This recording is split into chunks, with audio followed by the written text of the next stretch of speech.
Advocate Lalkumar, പുരോഗമനപരമായ നിലപാടാണ് CPM-നുള്ളത്. ശബരിമല സ്ത്രീ പ്രവേശം വരെ ആ നിലയ്ക്കാണല്ലോ കമ്മ്യൂണിസ്റ്റ് പാർട്ടി ഉയർത്തിയിരുന്നത്, ഇടത് സർക്കാർ ഉയർത്തിയിരുന്നത്. അങ്ങനെ ഇവിടെ ആ രൂപത്തിൽ പ്രതികരിക്കുകയൊക്കെ ചെയ്തിരിക്കുന്ന പാർട്ടി ലീഗിലെ ഭിന്നിപ്പ് ഉപയോഗിക്കുക എന്നുള്ള രാഷ്ട്രീയമായി ഒരു ബുദ്ധി തന്നെയാണ്. പക്ഷെ ആ ബുദ്ധിയിൽ സമസ്തയിലെ ഒരു വിഭാഗത്തിനെ കൂടെ കൂട്ടുമ്പോൾ ആ വിഭാഗം എന്ത് നിലപാടെടുക്കുന്നു എന്നത് പ്രധാനമല്ലേ അഡ്വക്കേറ്റ് ലാൽകുമാർ? ഏറ്റവും പിന്തിരിപ്പനായ ആശയങ്ങൾ അത് ലീഗ് വിരുദ്ധതയിൽ ഊന്നിക്കൊണ്ട് പിന്തിരിപ്പനാശയങ്ങൾ, മതപരമായി പിന്തിരിപ്പന ആശയങ്ങൾ ഉയർത്തിക്കൊണ്ട് അതാണ് മതം എന്ന് വ്യാഖ്യാനിച്ചുകൊണ്ട് പ്രസംഗങ്ങൾ നടത്തുക, ആ പ്രസംഗങ്ങൾ തുടരുക. ഒരു തരത്തിൽ വർഗീയമായി തന്നെ ക്രിസ്ത്യൻ വിഭാഗവും മുസ്ലിം വിഭാഗവും വിരുദ്ധമായി നിൽക്കണം എന്ന് ആഗ്രഹിക്കുന്ന ഒരു വലിയ വിഭാഗം ഇവിടെയുണ്ട്. ഇവിടെ കാസ പോലുള്ള സംഘടനകൾ എങ്ങനെയാണ് പ്രവർത്തിക്കുന്നത്, മുസ്ലിം വിരുദ്ധത കുത്തിവെക്കുന്നത് നമുക്കറിയാം. ഇതിൻ്റെയൊക്കെ ഒരു പശ്ചാത്തലമുള്ളപ്പോൾ ഇവിടെ ഇടത് സർക്കാർ CPM ഇതിനെ എന്തിനാണ് പ്രോത്സാഹിപ്പിക്കുന്നതെന്ന ചോദ്യമാണ് ഇപ്പോൾ ശ്രീ NP ചുക്കുട്ടി ചോദിച്ചത്, രൂക്ഷമായ ഭാഷയിൽ ഷാഫി ചാലിയും ചോദിച്ചത്. ആദ്യം തന്നെ NP ചക്കുട്ടി പറയുന്നത് കഴിഞ്ഞ 15 വർഷമായിട്ട് അദ്ദേഹത്തെ ഞാൻ കേൾക്കുന്നു. അദ്ദേഹം രാഷ്ട്രീയ നിരീക്ഷകനായി വന്നിരിക്കുകയും CPM-ന് അനുകൂലമായ ഒരു പോയിന്റ് പോലും പറയാത്ത ഒരാളുമാണ്.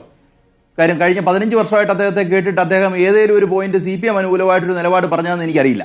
പക്ഷേ അദ്ദേഹത്തിനെ നമ്മൾ വിളിക്കുക രാഷ്ട്രീയ നിരീക്ഷകൻ എന്നാണ്. അതുകൊണ്ട് ഞാൻ അതിന് മറുപടി പറയുന്നേ ഇല്ല. ഷാഫി ചാലിയത്തിന് ചേർത്ത് അങ്ങ് പറഞ്ഞേക്കാം, അതായിരിക്കും എളുപ്പം. നോക്കൂ, ഒരു മതമേലധ്യക്ഷൻ, ഈ ലീഗിൻ്റെ ആൾ മാത്രമല്ലല്ലോ തങ്ങളെ എല്ലാവരും റെസ്പെക്ട് ചെയ്യുന്ന ആളാണ്. തങ്ങൾ രാഷ്ട്രീയം പറയുമ്പം തങ്ങളെ നമ്മൾ എതിർക്കുകയും ചെയ്യും, അതിനൊരു സംശയവും വേണ്ട. അപ്പം ഒരു മതസൗഹാർദ്ദത്തിൻ്റെ പേരിൽ ഒരു ബിഷപ്പിനെ പോയി കാണുക, അല്ലെങ്കിൽ മറ്റു മതസ്ഥരെ പോയി കാണുകയും അവിടെ ഒരു കേക്ക് മുറിച്ചു എന്ന് പറയുന്നത് ഈ ലോകത്തിൽ ഒന്നും സംഭവിക്കാൻ പോകുന്നൊരു കാര്യമല്ല. അത് ഇറിലീജിയസ് ആണോ ഇല്ലയോ എന്നുള്ളത് പറയാൻ ഞാനല്ല. കാര്യം ഇറിലീജിയസ് ആണോ എന്ന് ഡിഫൈൻ ചെയ്യാൻ ഞാൻ ആളല്ല, എനിക്കറിയില്ല, അതുകൊണ്ടാണ്. പക്ഷേ സൊസൈറ്റിക്ക് അല്ലെങ്കിൽ സമൂഹത്തിന് മൊത്തത്തിൽ ഇവിടെ ഹിന്ദു, മുസ്ലിം, ക്രിസ്ത്യാനി എന്ന് പറയുന്ന ഐഡന്റിറ്റി വളരെ പ്രവലന്റ് ആയിട്ട് നിൽക്കുകയും അതൊരു ഡിസ്പ്യൂട്ടിലും റിഫ്റ്റിലും പോളറൈസേഷൻ്റെയും ഭാഗമായി മാറിയിരിക്കുന്ന ഒരു കാലത്ത് ഏത് മനുഷ്യൻ മനുഷ്യജീവിയായിട്ടുള്ളവരാര് പോയി ഒരു സൗഹാർദ്ദത്തിന്റെ സന്ദേശം സമൂഹത്തിന് കൊടുക്കാൻ ശ്രമിക്കുന്നുണ്ടെങ്കിലും അത് നല്ല കാര്യമാണെന്നുള്ള കാര്യത്തിൽ എനിക്കൊരു സംശയമില്ല. അത് തങ്ങൾ ചെയ്താലും ഷാഫി ചാലിയും ചെയ്താലും ഇവിടെ ഇരിക്കുന്ന ബാക്കിയുള്ളവർ ആര് ചെയ്താലും അതിനെ അഭിനന്ദിക്കേണ്ട ഒരു വിഷയമാണ്. അതൊരു വിമർശനാത്മകമായ സ്വഭാവത്തോടുകൂടി അതിൽ രാഷ്ട്രീയം കണ്ടെത്തേണ്ട ഒരു ആവശ്യമുണ്ടെന്ന് എനിക്ക് തോന്നുന്നില്ല. അത് നമ്മൾ സമൂഹം തള്ളിക്കളയേണ്ട ഒരു വിഷയമാണ്. പിന്നെ ഈ പറയുന്ന സമസ്തയ്ക്കകത്ത് 2 ഗ്രൂപ്പ് വരുന്നു. ആ സമസ്തയ്ക്കകത്ത് 2 ഗ്രൂപ്പിനെ നിങ്ങൾ ഈ കേരള കോൺഗ്രസ് Iയും Jയും Hയും Qയും എന്നൊക്കെ കൊടുക്കുന്നത് പോലെ സമസ്ത CPM, സമസ്ത ലീഗ് എന്ന് പറഞ്ഞ രാഷ്ട്രീയ നറേറ്റീവ് കൊടുത്തു കഴിഞ്ഞാൽ പിന്നെ നമുക്കൊന്നും പറയാനില്ല. ഞാൻ എന്താണ് അതിന് മറുപടി പറയേണ്ടത്? നിങ്ങൾ സമസ്തയ്ക്കകത്ത് CPM അനുഭാവമുള്ളവരുണ്ടോ, എന്നാൽ ഞങ്ങൾ CPM അനുഭാവത്തോടു കൂടി നടക്കുന്നവരാണോ എന്ന് അവരോട് ചോദിക്കുക. ഞങ്ങൾ CPM പ്രകടിപ്പിക്കുന്ന സമസ്തയിലെ ഒരു വിഭാഗമാണ് ഇപ്പോൾ ഈ തരത്തിലുള്ള പ്രസംഗങ്ങൾ നടത്തിക്കൊണ്ടിരിക്കുന്നത്. നേരത്തെ പറഞ്ഞ പോലെ തട്ടമിടാത്ത സ്ത്രീകളൊക്കെ മോശക്കാരികളാണ് എന്ന് പറഞ്ഞത് ഉമർ ഫൈസി മുക്കമാണ്. അതിൽ കേസെടുത്തിട്ട് അതിന്മേൽ എന്ത് നടപടി ഉണ്ടായി എന്നൊരു ചോദ്യം. ഈ തരത്തിൽ പല പ്രസ്താവനകൾ ഇപ്പോൾ നടത്തിയ പ്രസംഗമടക്കമുള്ള കാര്യങ്ങളിൽ CPM എന്ത് നിലപാടെടുക്കുന്നു എന്ന് പ്രധാനമാണല്ലോ. ഇവരാണ് യഥാർത്ഥത്തിൽ CPM-നെ പിന്തുണച്ചുകൊണ്ട് പല ഘട്ടങ്ങളിലും പ്രതികരിച്ചിട്ടുള്ളത്. നോക്കൂ, CPM-നെ ഒരാൾ പിന്തുണയ്ക്കുമ്പം CPM-ന് പിന്തുണ വേണ്ട എന്നൊന്നും CPM പറയില്ല. അതുകൊണ്ട് അവരത് ഇപ്പം സ്മൃതി ഞങ്ങളെ CPM-ന് അനുകൂലമായിട്ടൊരു അഭിപ്രായം പറയുന്നു. അത് കഴിഞ്ഞ് സ്മൃതി പറയുന്ന എല്ലാ കാര്യങ്ങളും നമ്മൾ അംഗീകരിച്ചോളണം നിർബന്ധമുണ്ടോ? ഇല്ലല്ലോ. എന്തെല്ലാം രാഷ്ട്രീയ നിലപാട് നമുക്കെതിരെ എടുക്കുന്നു. ഇത്തരം പ്രസ്താവനകൾ ചെയ്തു ഇതിപ്പോ കേക്ക് ഇന്നലെയല്ലേ വന്നത്? ഇതൊക്കെ എത്രയോ പ്രാവശ്യം പറഞ്ഞതാണ്. എത്രയോ പ്രാവശ്യം ഈ ഒരു വിഷയം പറയണം. ഓരോ ദിവസവും രാവിലെ എഴുന്നേറ്റ് വൈകുന്നേരം വരെ ഇതാണ് നമ്മുടെ ഇവിടുത്തെ പണി. ആചാര ലംഘനം 500 കാര്യങ്ങളാണ്. അതല്ലേ ഈ സംസ്ഥാനം നടന്നുകൊണ്ടിരിക്കുന്നത്. നോക്കൂ, ഒരു പാർട്ടിക്ക് ഇപ്പം കണ്ണു അടച്ച് നിങ്ങൾ ആരോടെങ്കിലും ഒരാളോട് ചോദിച്ചു നോക്ക്, ഒന്നും വേണ്ട, താങ്കൾ തന്നെ ഒന്ന് ആലോചിച്ച് നോക്ക്, ഈ വിഷയത്തിൽ CPM എന്ത് നിലപാടെടുക്കും? കേക്ക് മുറിച്ചത് തെറ്റാണ്, കേക്ക് ആചാരവിരുദ്ധമാണെന്ന് CPM പറയുമോ? CPM-ന് ഇതുമായി ബന്ധപ്പെട്ട് വ്യക്തമായ ഒരു നിലപാടുണ്ട്. CPM-ന് വേണ്ടി പറയാൻ ഞാൻ CPM-ന്റെ അഭിപ്രായം എൻ്റെ നാവിൽ കൂടെ വരുന്നു എന്ന് കരുതണ്ട. ഞാനൊരു ഇടതുപക്ഷ സഹയാത്രികനാണ്, CPM സഹയാത്രികനാണ്, എനിക്ക് പാർട്ടി മെമ്പർഷിപ്പ് ഉള്ള ആളല്ല. പക്ഷെ ഒരു വിഷയവുമായി ബന്ധപ്പെട്ട് സ്വാഭാവികമായി പാർട്ടിക്ക് ഒരു നിലപാടുണ്ട്. ആ ആ പാർട്ടിയുടെ നിലപാട് സുവ്യക്തമായി ഈ വർഷങ്ങളെല്ലാം പറഞ്ഞുകൊണ്ടിരിക്കുന്ന നിലപാടാണ്. അത് ഓരോ പ്രാവശ്യവും ഈ പറയുന്ന ഫൈസി എന്ന് പറയുന്ന ഒരാൾ വന്നിരുന്ന ഒരു കാര്യം പറയുന്നു, അത് ലീഗ് തമ്മിലടിക്കുന്നു, ആ ലീഗിനകത്ത് ഷാഫി ചാലിയം ഇന്ന് അതിനെതിരെ ശക്തമായ നിലപാടെടുക്കുന്നു, അല്ലെങ്കിൽ വേറൊരാൾ നിലപാടെടുക്കുന്നു. അതിനനുസരിച്ച് എല്ലാം രാവിലെ ഉച്ചയ്ക്കും വൈകിട്ടും നിലപാട് പറയേണ്ട ഒരാവശ്യമില്ല. നമ്മുടെ നിലപാട് വ്യക്തമാണ്. ലീഗിനകത്ത് ജമാഅത്തെ പിടിമുറുക്കുന്നു എന്ന് പറയുന്നതിൽ കാണിക്കുന്ന ആ ആവേശം ഈ പ്രതികരണത്തിൽ എന്താണ് ഇല്ലാത്തത്? ഉണ്ട്. എവിടെയുണ്ട്? എപ്പോ കേട്ടു? നിങ്ങൾക്ക് സൗകര്യമുള്ള രീതിയിൽ പറയുന്ന കേൾക്കൂ. ഞാൻ പറയുന്ന കേൾക്കൂ. ഒരാൾക്ക് സൗകര്യപ്രദമായ രീതിയിൽ പ്രതികരിക്കാൻ ഇരിക്കുകയല്ല നമ്മളിവിടെ. അത് നിങ്ങളുടെ സർട്ടിഫിക്കറ്റ്, ആരുടെയും സർട്ടിഫിക്കറ്റ് ഇവിടെ വേണ്ട. വളരെ വ്യക്തമാണ് ഞാൻ പറയുന്നതിനകത്ത് എനിക്ക് സംശയം ഉണ്ടെന്ന് എനിക്ക് തോന്നുന്നില്ല.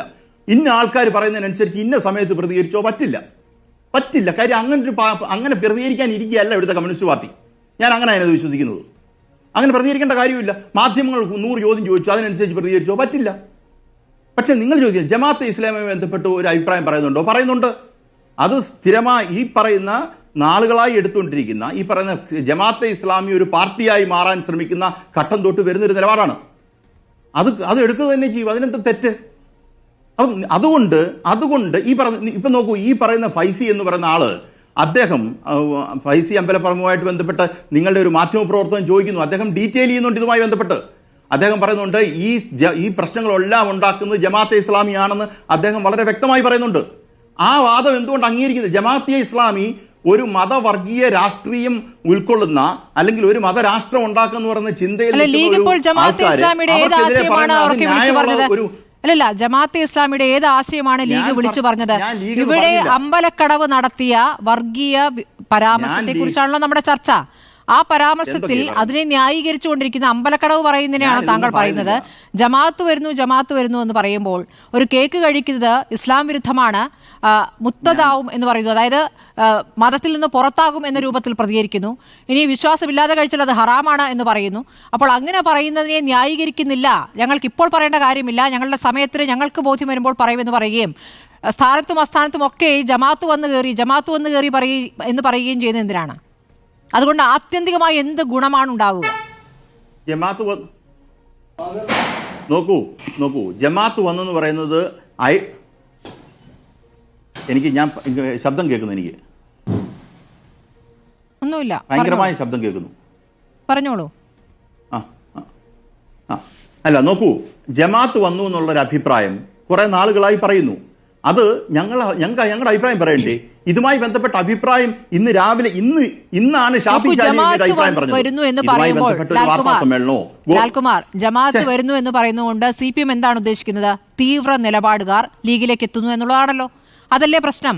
അപ്പൊ സമസ്തയിലെ തന്നെ ഒരു വിഭാഗം തീവ്ര നിലപാട് പറയുമ്പോൾ അതിനെതിരെ പ്രതികരിക്കാതിരിക്കുകയും അവരുടെ പിന്തുണ സ്വീകരിക്കുകയും അപ്പുറത്ത് ജമാഅത്ത് വന്നു എന്ന് ആവർത്തിച്ച് പറയുകയും ചെയ്യുമ്പോൾ എന്ത് തരം തന്ത്രമാണ് കളിക്കുന്നത്? അതാണ് അപകടകരമായ കളി എന്ന് NP ചെക്കുട്ടി പറഞ്ഞത്. അദ്ദേഹത്തെ ഏതെങ്കിലും കളത്തിൽപ്പെടുത്തണ്ട. അദ്ദേഹം അവിടുത്തെ മുസ്ലിം ലീഗ് രാഷ്ട്രീയം കൃത്യമായി പഠിച്ച മാധ്യമപ്രവർത്തകരാണ്, മുതിർന്ന മാധ്യമപ്രവർത്തകരാണ്. നമുക്ക് വ്യക്തിപരമായി ആരെയും ആക്ഷേപിക്കാതെ സംസാരിക്കാം. അദ്ദേഹത്തെ ഏത് കളത്തിൽപ്പെടുത്തണം എന്നുള്ളത് എൻ്റെ തീരുമാനമാണ്. കാര്യം ഞാനത് വ്യക്തമായി എടുത്തു പറഞ്ഞു. കഴിഞ്ഞ 15 വർഷത്തെ അദ്ദേഹത്തിന്റെ രാഷ്ട്രീയത്തിൽ ഒരിക്കലെങ്കിലും അദ്ദേഹം CPM അനുകൂലമായ ഒരു നിലപാട് പറഞ്ഞിട്ടുണ്ട് എങ്കിൽ, അങ്ങനെ പറഞ്ഞിട്ടില്ല എന്ന് പറഞ്ഞാൽ ഞാൻ വിമർശനം നടത്തുന്നത്. ഒരു രാഷ്ട്രീയ നിരീക്ഷകൻ എന്ന് പറയുന്ന ആള്, ഞാൻ വിമർശനം അന്വേഷിച്ച് അധിക്ഷേപിക്കുകയല്ല ചെയ്തത്. ഒരു രാഷ്ട്രീയ നിരീക്ഷകൻ എന്ന് പറഞ്ഞാൽ ഇടത്തും വലത്തും എല്ലാം നോക്കുകയും ഒരു കാര്യത്തിൽ ഒരു പാർട്ടിക്ക് അനുകൂലമായി പറയുകയും ഒരു പാർട്ടിക്ക് എതിര് പറയുകയും ഒക്കെ താങ്കൾ നടത്തുന്ന രാഷ്ട്രീയ നിരീക്ഷണമാണ്. എനിക്ക് അതിനകത്ത് പറയുന്നതിനകത്ത് ഇതില്ല. പക്ഷേ ചേക്കുട്ടി എന്ന് പറയുന്ന രാഷ്ട്രീയ നിരീക്ഷകൻ കേരളത്തിന്റെ രാഷ്ട്രീയ ചരിത്രത്തിൽ 15 വർഷമായിട്ടെങ്കിലും CPM അനുകൂലമായിട്ട് ഒരു പോയിന്റും കണ്ടെത്താത്ത ഒരാളാണ്.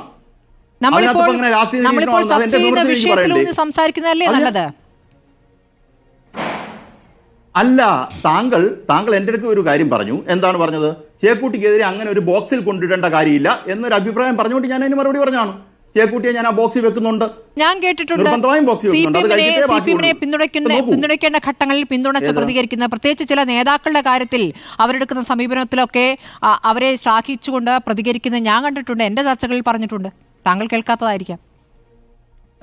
എന്താണെന്നറിയത്തില്ല. കഴിഞ്ഞ 10-15 വർഷമായിട്ട് ഞാൻ കണ്ടിട്ടില്ല. എന്തായാലും അത് പോട്ടെ. 15 വർഷമൊന്നും അല്ല. നീ പോട്ടെ, പറഞ്ഞോളൂ. നമുക്ക് വിഷയം മാറ്റണ്ട. പോട്ടെ, ശരിയാ. അല്ലല്ല, അത് അങ്ങനെ അങ്ങനെ പറയാനൊരു അഭിപ്രായം എനിക്കില്ലേ. നമുക്ക് എണ്ണിപ്പെറുക്കി ഈ മിച്ചറിനകത്തുനിന്ന് കപ്പലിൻ്റെ പെറുക്കുന്ന പോലെ ചിലപ്പോൾ 1-2 പെറുക്കുമായിരിക്കും, കിട്ടുമായിരിക്കും കേട്ടോ, അത് ഞാൻ എതിർത്തില്ല. അതുപോട്ടെ. എൻ്റെ പ്രശ്നം ഒന്നാമത്തെ കാര്യം മതസൗഹാർദ്ദവുമായി ബന്ധപ്പെട്ട വിഷയമാണ് ഇവിടെ ചർച്ച ചെയ്യുന്നതെങ്കിൽ നിങ്ങൾ ഈ പറയുന്ന CPM ഇതിനകത്ത് പ്രതികരിച്ചോ, CPM ഇതിനകത്ത് മറുപടി പറഞ്ഞോളും. നിങ്ങളൊരു ചോദ്യം, നിങ്ങൾ എല്ലാ കാര്യത്തിലും ചോദ്യം ചോദിക്കുന്നുണ്ടല്ലോ. ഈ കാര്യത്തിൽ ആരോടും ഗോവിന്ദ് മാഷെ കൊണ്ട് ചോദ്യം ചോദിച്ചോ? ഇല്ല. ഗോവിന്ദ് മാഷ് ഇന്ന് വാർത്താ സമ്മേളനം നടത്തിയിട്ടില്ല. ഇന്ന് ഇതാണ് ഇതിനകത്തെ സത്യസന്ധമായ കാര്യം. വാർത്താ സമ്മേളനം ഗോവിന്ദ് മാഷ് നടത്തിയിരുന്നെങ്കിൽ നിങ്ങൾ മാധ്യമപ്രവർത്തകർ അദ്ദേഹത്തോട് ചോദിച്ചേനേയും എന്താണ് ഇതുമായി ബന്ധപ്പെട്ട അഭിപ്രായം, അപ്പുറം അദ്ദേഹം മറുപടി പറഞ്ഞേനേയും. അതല്ലാതെ ഇങ്ങനൊരു വിഷയത്തിൽ കുറിപ്പിറക്കുന്ന ശീലം CPM-നുണ്ടോ? ഇല്ലല്ലോ. ഏത് പാർട്ടിയാണ് ഇങ്ങനൊരു വിഷയത്തിൽ നിലപാട് പറയാൻ കുറിപ്പിറക്കുന്നത്? അങ്ങനെ കുറിപ്പിറക്കിയാണോ CPM മറുപടി പറയുന്നത്? അല്ല. സംസ്ഥാന സെക്രട്ടറി അല്ലെങ്കിൽ ഏതൊരു ഒരാൾ മാധ്യമപ്രവർത്തകരെ കാണുമ്പം അദ്ദേഹം മറുപടി പറയും. ഇന്ന് ഞാൻ മനസ്സിലാക്കുന്നിടത്തോളം, ഇന്ന് ഞാൻ നോക്കിയെടുത്തോളം മുഖ്യമന്ത്രി ഒരു പ്രസംഗം ആലപ്പുഴയിൽ നടത്തി എന്നുള്ളതല്ലാതെ CPM-ന്റെ സംസ്ഥാന സെക്രട്ടറിയായ ഗോവിന്ദ് മാസ്റ്റർ വാർത്താ സമ്മേളനം നടത്തിയിട്ടില്ല. ശരി. അങ്ങനെ വാർത്താ സമ്മേളനം നടത്തിയിരുന്നെങ്കിൽ റിപ്പോർട്ടറിന്റെ തന്നെ റിപ്പോർട്ടർമാര് അവിടെ പോയി ഈ വിഷയവുമായി ബന്ധപ്പെട്ട് എന്താണ് നിങ്ങളുടെ അഭിപ്രായം എന്ന് ചോദിച്ചേനെ. അങ്ങനെ ചോദിച്ചതിന് അദ്ദേഹം ഒരു മറുപടി പറയും. അത് മതനിരപേക്ഷതയെ ഉയർത്തിപ്പിടിക്കുന്ന ഒരു നിലപാടായിരിക്കും. അല്ലാതെ കേക്ക് മുറിച്ചു എന്ന് പറഞ്ഞ് ഈ പറയുന്ന സംസ്ഥാന സെക്രട്ടേറിയറ്റ് കൂടി ഈ പറയുന്ന ഒരു ഡിക്ലറേഷൻ പോലൊരു സാധനം ഇന്ന് വരെ അങ്ങനൊരു ചരിത്രമില്ല. അത്രയും എക്സ്ട്രീം ഇമ്പോർട്ടന്റ് ആയിട്ടുള്ള ഒരു കാര്യം വരികയാണെങ്കിൽ സംഭവിക്കും. അതല്ലെങ്കിൽ അതിനകത്ത് പറയേണ്ട ഒരു കാര്യമില്ല. നോക്കൂ, ഷാഫി ചാലിയം പറയുമ്പോൾ ഒരു കാര്യം കൂടെ പറഞ്ഞ് അവസാനിപ്പിക്കാം. ഷാഫി ചാലിയം CPM വിരുദ്ധത, ഒരു കാര്യം കൂടെ പറഞ്ഞ് അവസാനിപ്പിക്കാം. ഷാഫി ചാലിയം CPM വിരുദ്ധത പറഞ്ഞു. അദ്ദേഹത്തിന്റെ രാഷ്ട്രീയം മുസ്ലിം ലീഗ് രാഷ്ട്രീയമായതുകൊണ്ട് CPM വിരുദ്ധത പറയും. നോക്കൂ, ഞാൻ പറയുന്നതും സ്മൃതി പറയുന്നതും ഷാഫി ചാലിയം പറയുന്നതും ആര് പറയുന്നതും ഈ നാട്ടിൽ ഒരു മതസ്പർദ്ധ ഉണ്ടാകാൻ പാടില്ല. ഇങ്ങനെ പ്രത്യേകിച്ച് ഒരു മതം മറ്റൊരു മതവുമായി കണക്ട് ചെയ്ത് വരുമ്പോൾ ഇച്ചിരൂടെ ഗൗരവം ഉണ്ടെന്നാണ് ഞാൻ അതിനെ കണക്കാക്കുന്നത്. നോക്കൂ, ഈ ജമാഅത്തെ ഇസ്ലാമി മുസ്ലിം ലീഗിനകത്തുള്ള ഇൻഫ്ലുവൻസ് പറയുന്നതിനെക്കാട്ടിലും അപകടകരമായ ഒരു സ്റ്റേറ്റ്മെന്റ് ആയിരുന്നാണ് ഞാൻ കണക്കാക്കുന്നത്. കാര്യം എന്താ, അവിടെ ക്രിസ്ത്യൻ മതം എന്ന് പറഞ്ഞൊരു മതം കൂടെ വന്നു എന്നുള്ളത്. അതുകൊണ്ട് അതിനെ നമ്മൾ ജാഗ്രതയോടുകൂടി കാണണം എന്ന് പറയുന്ന ഷാഫി ചാലിയത്തിന്റെ വാദത്തോട് ഞാൻ പൂർണ്ണമായിട്ട് എഗ്രി ചെയ്യാണ്. പക്ഷെ അതുകൊണ്ട് ഈ പറയുന്ന കാര്യങ്ങളെല്ലാം നടക്കുന്നത് CPM പറഞ്ഞിട്ടാണെന്നുള്ള വാദം അത് നിങ്ങൾക്ക് പറയാനുള്ള അവകാശമുണ്ട്. പക്ഷെ അത് അംഗീകരിക്കണോ വേണ്ട എന്നുള്ളത് നമ്മൾ ആരുടെ പിന്തുണ സ്വീകരിക്കണം എന്നുള്ളതാണല്ലോ CPM-നെ സംബന്ധിച്ച് ഏറ്റവും തലവേദന ഉണ്ടാക്കുന്ന കാര്യം. ആരുടെയൊക്കെ പിന്തുണ സ്വീകരിക്കാം, ആരുടെയൊക്കെ പിന്തുണ അപകടകരമാണ് എന്നുള്ളതാണല്ലോ പറഞ്ഞുകൊണ്ടിരിക്കുന്നത്. അവിടെയാണല്ലോ നിങ്ങൾ ജമാഅത്തെ കുറിച്ച് എപ്പോഴും ആവർത്തിച്ചുകൊണ്ടിരിക്കുന്നത്. അതിനിടയ്ക്കാണ് ഈ പിന്തുണയെ കുറിച്ചുള്ള ചോദ്യം വന്നത്.